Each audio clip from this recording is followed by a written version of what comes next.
Welcome to Right on the Mark with your host, Mark Young.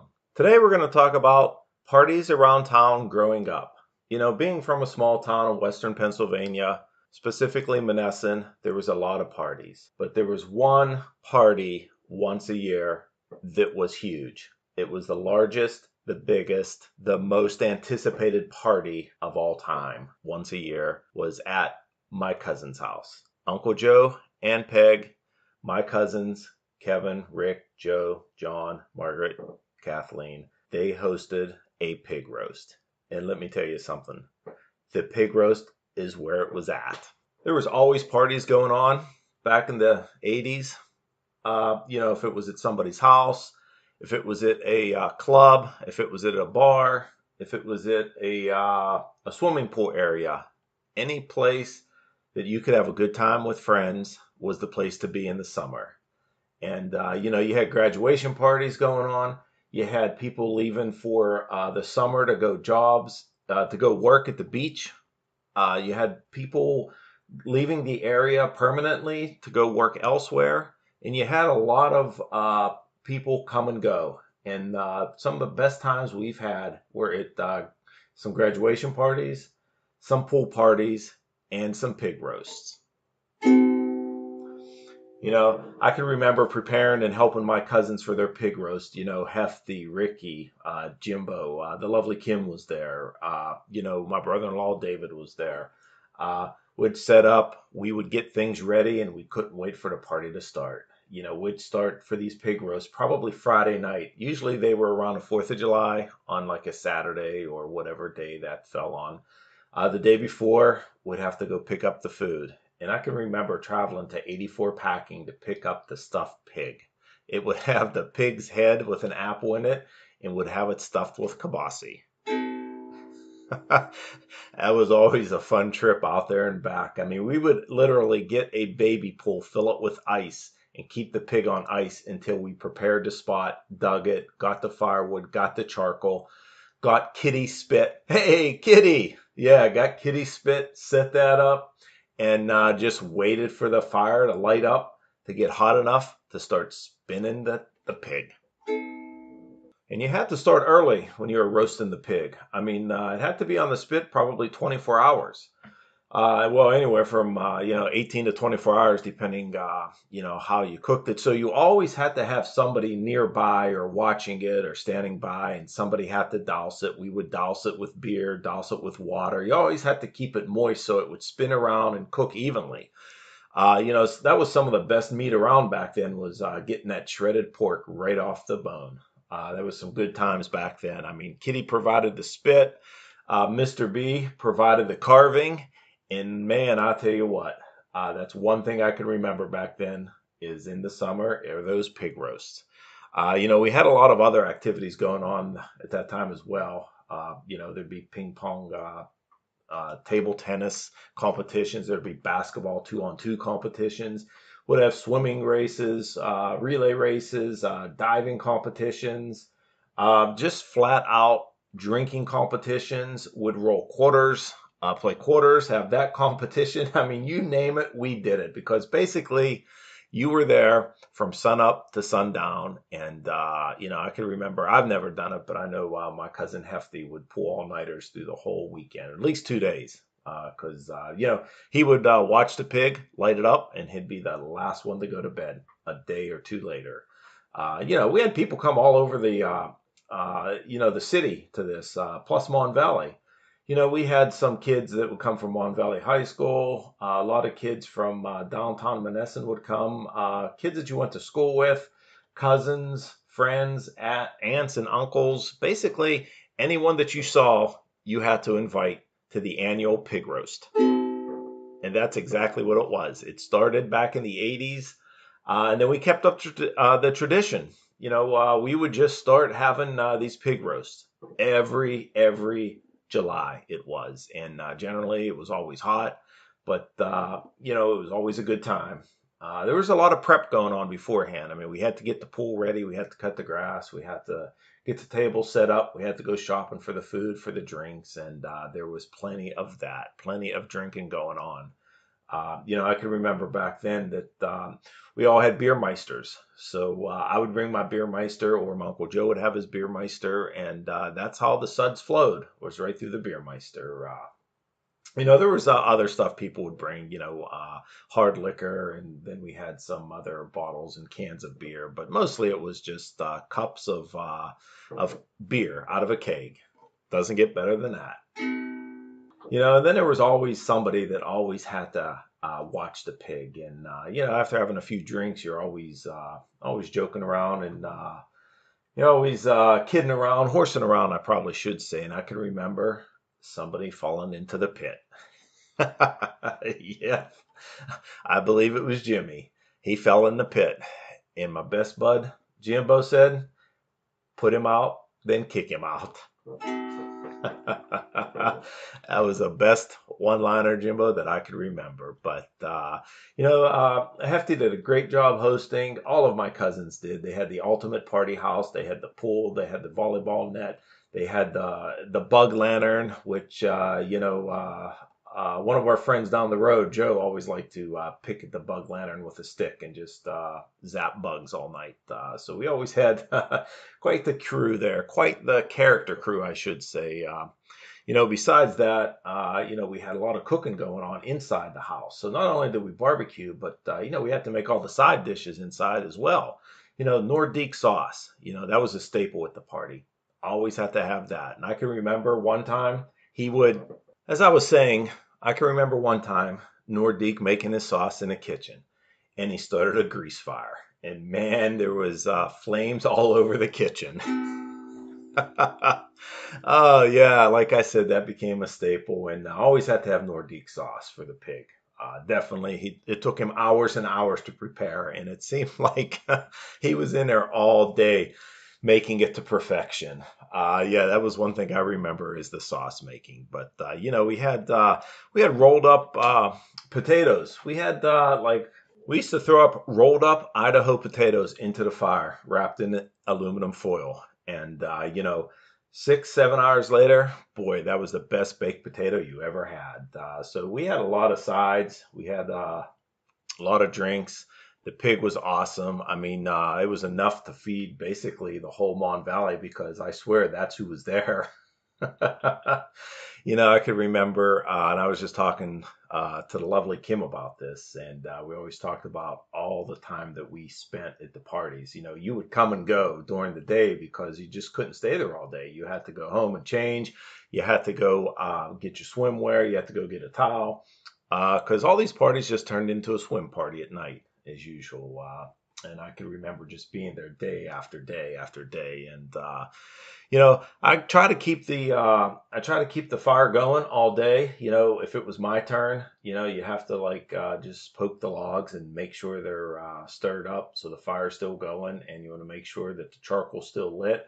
And basically, you just wanted to make sure that the fire didn't go out. So we would all rotate through that. There was a lot of times where you'd have to play your 2-on-2 basketball competition. So if you had 2-on-2 or 3-on-3, you had to leave some time for that. And there was some healthy competitions back then. I could tell you, one of my good friends, Jeff from Maryland, brought him up a couple times, and he just couldn't believe some of the competition, because my cousins would bring some of the college basketball players to play basketball in the backyard. So, Butts would come over, and he'd want to do a 2-on-2 or 3-on-3 and play against, all the kids from Pitt. And it turned out to be pretty good competition. A little bit friendly, but it was competitive, let me tell you that. Just looking back, there was times where you couldn't even get on the court. You had people swimming, you had barbecuing, you had people playing volleyball. Who knows? I think we even played wiffle ball one time. We brought that out and we started playing that. But there's just a lot of stuff going on that day, and it was an all weekend activity, especially if 4th of July came over the weekend. If it was on a Friday, Saturday, or Sunday, look out, it was a 2 or 3 day party. I try to keep the tradition going by starting like a lamb roast at my house once we all grew up and kind of moved away. And it lasted a few years, but it was nothing, and I mean nothing, like the Mon Valley pig roast. I mean, my cousin had it going on, and they were the best at it for sure. And I salute you, Heft. Great job. Salute. And of course, there was always drinking games going on. I mean, I can remember playing Biz Buzz. I can remember playing quarters. Oh, quarters were huge back then. I mean, we would have a glass and you'd have to roll a quarter anywhere into the cup. And if you did, you had to point on who to drink. And I do have to say, my cousin Joe was the best at it. He would roll a quarter off of his nose into the cup. So it would have to bounce off the table into the glass, and then everyone else drinks, or you can make somebody else drink. But back then, you went until you missed. And I can remember, Joe with his steady roll off his nose, just going into the cup probably 10 to 15 times in a row. He would just be in a zone, and you couldn't knock him off his game. You literally had to knock him off his chair just to make him not concentrate anymore. And I can remember people getting mad and just saying, "Let's go, Joe. Let's go. It's my turn. Let's go." And then you get your one chance to flip the quarter, and you missed the cup, and you had to wait again. And I can remember Jimbo getting so mad he just smashed the glass and said, "Game over." Then I look around, I see Lou crawling up the hill, and I see Jimbo going home, and I see everybody else packing it in. It was late at night, time to go to sleep. And, you slept it off after drinking for the last day or two. You slept it off in the living room, and I can remember just bodies all over the place. There was, there's people I didn't even know that was in the living room, and some people were bleeding just from, playing the games that they did, or from cutting the pig, or just from playing games. We had tables all over the place. There was chairs all over the place, sleeping bags, pillows, blankets, and some people did get sick. I hate to say it, but yeah, yours truly did get sick once. But I remember vividly saying, I don't think it was me. I think I was set up. I think somebody had got sick next to me, and then I just laid by it. But that's what they tell me. And from then, one of my nicknames was Rusty because they didn't think I could handle my liquor. That couldn't be further from the truth, of course. I could. I'm a young. Why couldn't you? Oh man.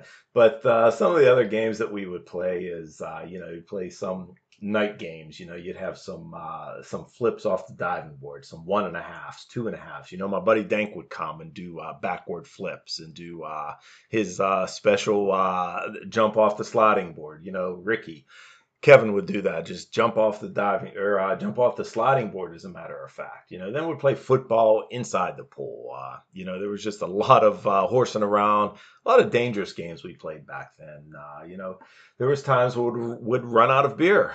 I know you find that hard to believe, but after all that, would run out of beer. And I can remember one time my cousin Ricky going to get the beer, and I'm not sure what party it was, but he's rolling it around back by himself because I don't know where we were, but it must have slipped down the hill through the fence and in the pool, and it went into the deep end of the pool. I'm like, Ricky, how are you going to get that out? So I'm not sure who helped him get it out because I wasn't that strong of a swimmer. I mean, Ricky was a great swimmer. Hefty was a great swimmer. Jimbo was a great swimmer. I think John Kelly might have even been there to help them roll the keg up 8 foot of the bottom of the pool and roll it up just so we could use it that night and drink. So yeah, that was one of the more memorable moments. That was too funny. I mean, a keg at the bottom of the pool. Not much more you could say after that. I can remember people coming out of town for this party as well. I mean, people would come out of town. You'd see a big glow on Grand Boulevard for the pig roast, and you knew what was going on. I think the cops even visited for a few just for a bite. Yeah, they were invited too because, like I said, a close-knit group. Even the cops were involved in the pig roast. That was kind of interesting back then because they were your protection. So they protected us a lot, and they knew there was going to be a lot of cars parked off to the side of the road in the lot, the prepared lot that Jimbo would or Hefty would ride around on the lawnmower and cut it once a year just for the pig roast. There was a big glowing light there, so you could tell where the party was, and the party it was. It never really ended there either. I mean, there was always graduation parties in the area. There was always Elks pool parties. There was always graduation parties that people from out of town would come visit, and there was just general pickup parties. I guess you could say is, hey, I have nothing to do. Let's just go get a cake and have a party in the backyard. So, I didn't have a pool at the time, so I spent a lot of time at the Elks, a lot of time with my cousins, and a lot of other people did as well. And I like to say that we were all really really close back then. And I mean, heck, kids growing up, you went to school and you wanted to let off some steam during the summer because before you know it, summer'd be over and it'd be back to school. But you'd never want to think of that. You just never wanted the party to end. I mean, I can remember this going on year after year after year. I think even after I was married. So I'm talking, early 90s, late 80s, early 90s. So we kept it strong probably for a good 10 years of these pig roast. And, and it evolved over the years. A lot of things happened. People came and gone, and then new people showed up, and new games were invented. And, eventually it died down. Everyone kind of got married and everyone kind of went their own way. But, man, when we get together, we still talk about those good times. And what good times there were. So many memories to talk about.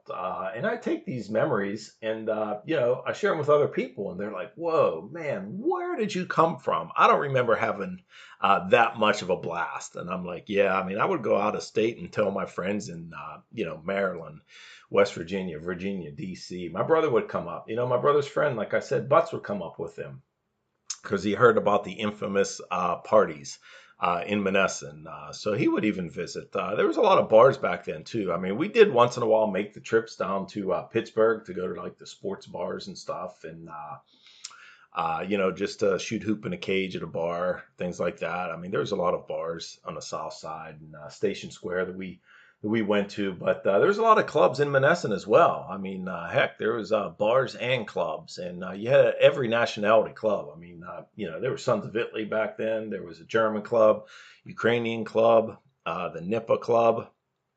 That was the one I belonged to, and so did my cousins. The Northern Italian Political Association. Nipa was really big back then. Uh, Pete the bartender, my dad knew him. My dad, I think, used to hang out with him. So, that's how things went back then. When you're a little bit older, the older generation stuck around due to the mills because they wanted to work in the mills, and then they retired. And then they stayed around the area. Even though the mills went away, they still stayed around the area, and you could see them around. As I used to take my dad around town, we used to run into some of his friends, and he's like, "Oh yeah, the Nippa." And that was just the clubs. I mean, there was a lot of bars. There was Bar 20. There was, the Sitting Bull downtown. You had bars right across from the mill. Not even sure what those bars were named, but people would frequent those a lot. I mean, I could just hear stories from my dad talking about that. So these parties isn't anything new back in the Mon Valley. I mean, any place you went, Charleroi, Bell Vernon, Monessen. They all had variations of pig roast graduation parties, of any type parties that you could think of, just to get people together just to bide your time around for summertime, because you knew the fall was going to come. Everyone was going to go back to school, and you really didn't keep in touch, or couldn't keep in touch is what I should say, because there wasn't any social media back then. There was just a phone call. So you just found the phone and you phoned a friend, and that was about it. Whether it be, a pay phone or your home phone, that was about the only way you could talk to somebody, unless you saw them at school. But that's just some of the good times that we had. So I hope you guys like listening to some of these stories. There's a lot more that I could get into, but that's the gist of it. There's a lot of happenings going on in the Mon Valley back in the 80s, 90s, and I think even early 2000s. They had, they used to have these cultural heritage festivals too. So that was always fun. You always get your ethnic food back then, and you get your drinks, and you get plenty of food, and a lot of friends gathered there as well. Out of towners, high school friends, cousins, and things like that. So you always had that going on. As a matter of fact, I used to frequent that ice cream place a lot. The lovely Kim used to run the ice cream stand at the Cultural Heritage. So yes, I was there 3 times a day. Oh yes, who wouldn't want to see the lovely Kim 3 times a day? And she worked with the cheerleaders, as a matter of fact. So that was the Medicine cheerleaders that would run that booth, and a lot of the other booths, other teams would, well, not teams, but other, like I'll say, ethnic groups would run. Like you'd have the Italian that would have the meatballs and spaghetti tent. You'd have like the German tent. You'd have the pierogi tent. You'd have the halupki tent, the garachki tent. You had everything. You had everything back then. But man, those were the days. Well, I hope you enjoyed it. And that's just some of the happenings that happened back then. And that's about it for Right on the Mark with your host, Mark Young. See you next time.